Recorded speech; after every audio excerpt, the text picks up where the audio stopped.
Assalamualaikum warahmatullahi wabarakatuh. Ketemu saya dengan channel saya Ujri Channel ya.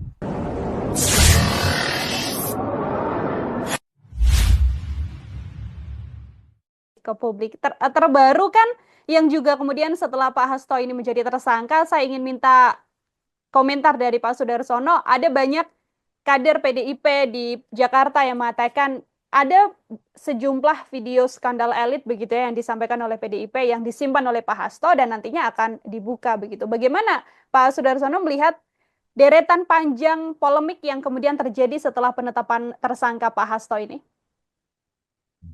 Ini pertanyaannya berat untuk saya, Mbak. Tapi Hmm. saya mencoba, meskipun saya kader daerah, saya mencoba untuk berpendapat.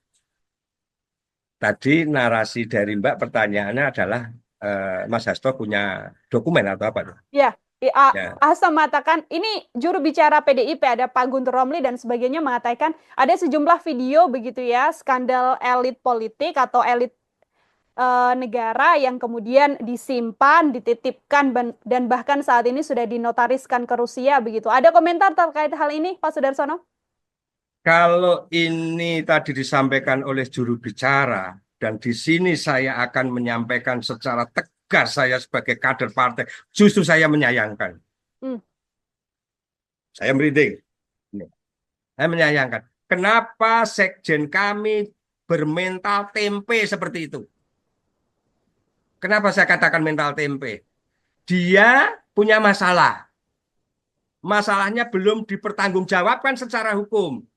Terus dia dengan embel-embel, aku punya cacat lo. Lo proses gue, nih masalah lo gue angkat. Aduh, maaf, saya pertanggungjawabkan kalimat saya. Jadi dengan dasar pegang dokumen, masalah apa, saya nggak paham ini sebenarnya. Hmm. Catatan apa, wah ini kalau nanti dia diproses, terus dibongkar. Saya malah pengen, Mbak, ayo, Guntur Romli atau siapa, kok saya malah pengen ayo berdebat sebagai kader partai. Saya berani. Berarti apakah negara ini terus buat main-mainan? Kalau memang itu punya kesalahan, punya dokumen itu ya bongkarlah dari kemarin. Atau bongkar sekarang. Tapi bukan menjadi senjata. Ya. Kalau ini aku dimasalahkan, aku akan bongkar. Kalaupun itu sama-sama benar, berarti sama-sama penjahat. Bukan negarawan. Saya sangat menyayangkan justru. Hmm. Kalau tadi benar ya, Mbak. Kalau Hmm. tadi itu benar, ada catatan terus sampai disimpan di Rusia, dokumen. Ini kan kalau Saudara Hasto ditersangkakan, kalau Saudara Hasto diproses hukum, terus ini mau dibongkar. Lu. Kok bisa terpilih jadi sekjen ya seperti ini ya? Hmm. Gak pantas jadi sekjen.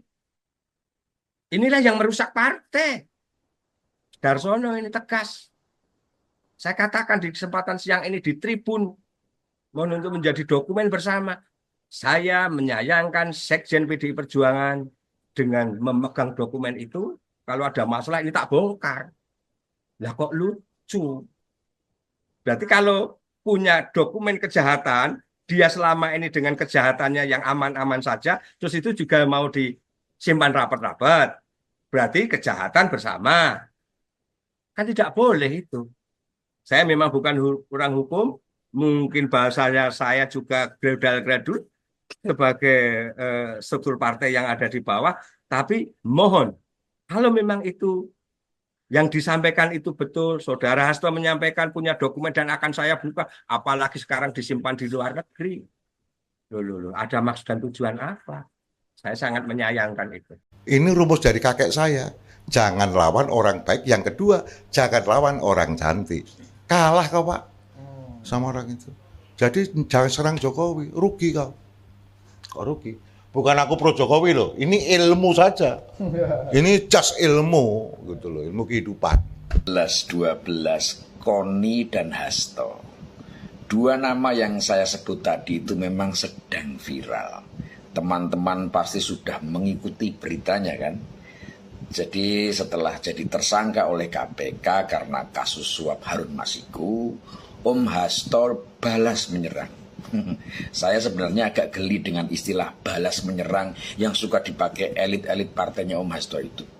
Kok balas nyerang sih? Memangnya dia lagi diserang. Lawang cuma jadi tersangka dan masih ada proses pembuktian di pengadilan kok merasa diserang. Ya, jadi katanya Om Hasto balas menyerang dengan menyatakan punya dokumen-dokumen video yang berisi bukti kejahatan pejabat negara termasuk Bu Iriana dan Pak Jokowi. Dan katanya dokumen itu dititipkan sama Tante Koni dan disimpan di Rusia. Jauh ya Om, nyimpennya sampai ke Rusia.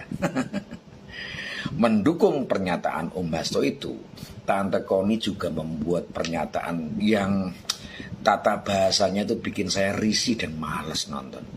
Mosok level tokoh internasional ngomongnya kayak emak-emak julid yang lagi gibah sama tukang perabotan.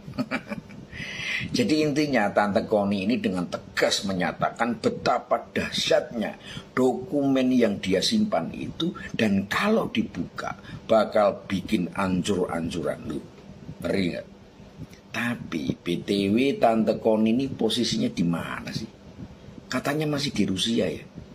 Mbok ngomongnya di sini aja Tante. Ketemu wartawan kayak Om Hasto gitu. Kenapa jauh-jauh gitu sih? Atau memang nggak berani pulang ya Tante? Tapi kalau saya lihat-lihat, Tante Koni dan Om Hasto itu memang cocok. Mereka itu serasi dalam urusan bersilat lidah. Silat lidah itu maksudnya ngomong ya Tante, bukan silat lidah yang diguyur pakai uang itu.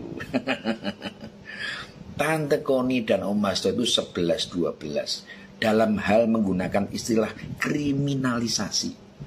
Waktu Om Hasto dijadikan tersangka, dia kan juga menyebut kasusnya itu adalah bentuk dari kriminalisasi atau politisasi hukum. Nah, Tante Koni juga bilang gitu. Waktu kasus perselingkuhannya diungkap di pengadilan yang BAP-nya bocor ke publik, waktu itu si Tante juga menyebut bahwa dia dikriminalisasi. Makanya ya jadi 11-12 sama Om Hasto ya kan. Tapi semoga saja dokumen-dokumen yang disimpan Tante Koni di Rusia yang menjadi kartu trufnya Om Hasto itu segera dibuka dan dipublikasikan supaya kita semua tahu seotentik dan sevalid apa sih. Moga-moga nggak kayak bukti-bukti yang dikumpulkan Om Hasto dari mantan pacarnya Kaesang, yang belum apa-apa udah jadi fitnah di media massa, nggak berbobot dan sangat tidak relevan. Masa urusan cewek di ghosting cowoknya mau dijadikan bahan buat menyerang tokoh besar sih Om. Kan jadi kayak nembak macan pakai pistol air. Mati kagak, bikin kesel iye, basah.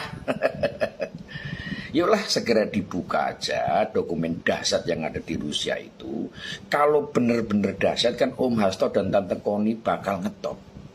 Tapi kalau ternyata cuma ngeblaf alias gertak sambel doang, atau terus diulur-ulur dan nggak dibuka-buka, kan bikin image kalian jadi mirip pudel yang gonggong dipakein subwoofer. Kenceng tapi bohong. Jadi melihat Tante Koni dan Om Hasto sekarang ini, saya jadi ingat lagunya Galih dan Ratna. Dua sejoli mengikat janji, janji setia, dokumennya di Rusia. Oh iya, saya lupa mengucapkan selamat Natal buat Om Hasto. Om Hasto ini kan Nasrani ya kan.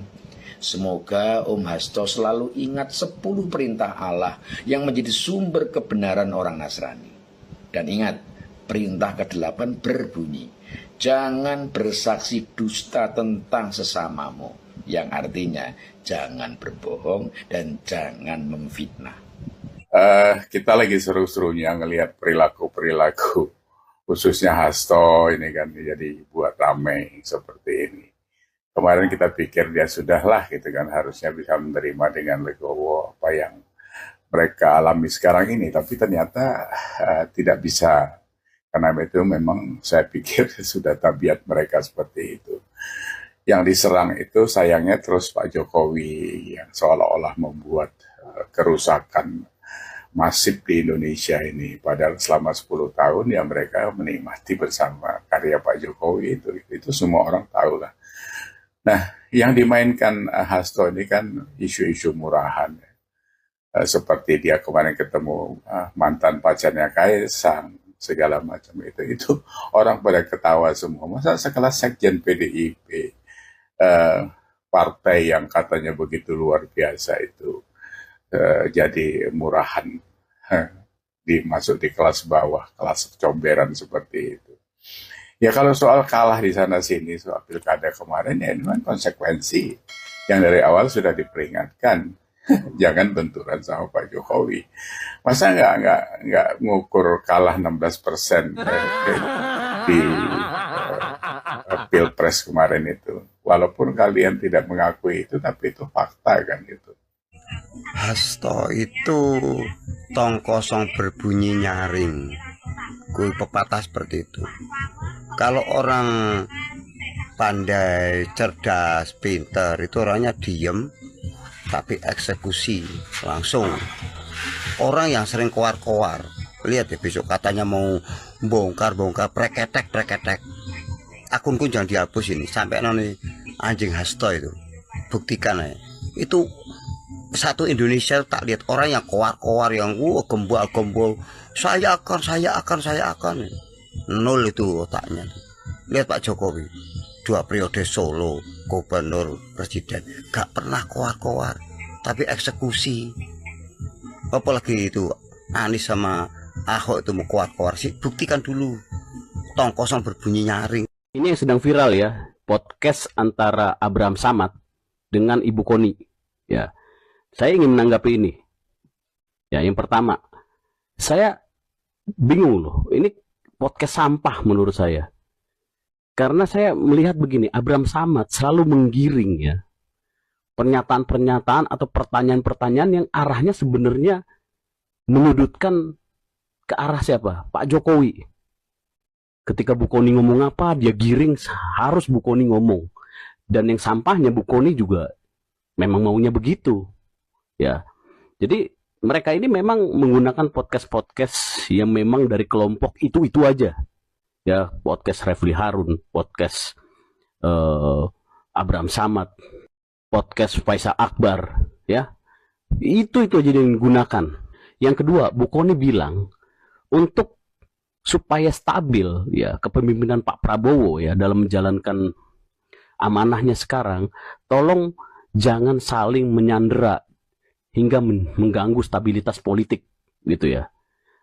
Saya menanggapi sebenarnya yang bikin tidak stabil itu ya kalian-kalian itu, apalagi kalian yang ngomong punya bom waktu, dokumen dan lain-lain. Padahal gulirkan aja, memang kalau memang benar ya kan itu bisa diadu di peradilan. Pak Hasto itu ngapain harus membongkar-bongkaran, ngomong bongkar-bongkaran kalau itu benar. Dan yang lucunya kenapa itu ditaruh di Rusia? Aneh gitu. Ini kan urusan politik dalam negeri. Kenapa dokumen ini ditaruh di Rusia? Ya, dan ini move aja gitu. Saya mau menanggapi ini move aja sebenarnya apa yang dilakukan. Kalau ingin stabil, ya udah terima aja, nggak usah gaya-gaya buka-bukaan dokumen lah apa segala macam yang kita yakin dokumen itu halu, bukti-bukti dan faktanya yakin. Kalau memang itu buka aja seharusnya, jangan takut gitu. Ya gulirkan aja, nggak ada masalah kok. Ini riak-riak ini. Pak Prabowo dan kabinet jalan terus, nggak ngurusin ini urusan internal Hasto dengan KPK ini, dan ribut-ribut juga melawan Pak Jokowi gitu dianggapnya, nggak akan terpengaruh. Yang ketiga, saya cuma bilang begini, yang koar-koar ada dokumen, mempublish ini, itu Guntur Romli dan Bu Koni loh. Saya dengar dari Pak Hasto, saya cari, saya cek, di video-video nggak ada Pak Hasto ngomong. Artinya yang bertanggung jawab secara hukum terhadap dokumen-dokumen yang dikatakan tersebut adalah Bu Koni dan Romli Guntur gitu. Apabila itu tidak terbukti ya, ini adalah apa namanya mengajak kebencian. Ini ada delik hukumnya. Ya. Perbuatan tidak menyenangkan, pencemaran nama baik. Itu semua ada delik hukumnya. Nggak harus belajar hukum untuk mengetahui itu. Masyarakat juga memahami. Ya, jadi tolong masyarakat jangan terpancing. Kita jaga stabilitas politik. Ya, kita memang sakit hati keluarganya Pak Jokowi dilakukan seperti itu. Tetapi pasti ada balasannya dan kita lihat ujungnya. Ternyata Bu Iriana juga di-warning ya sama Bu Koni, tapi nge-warningnya dari daerah nun jauh di sana gitu. Tadi Bu Koni janji ya katanya mau bilang gitu.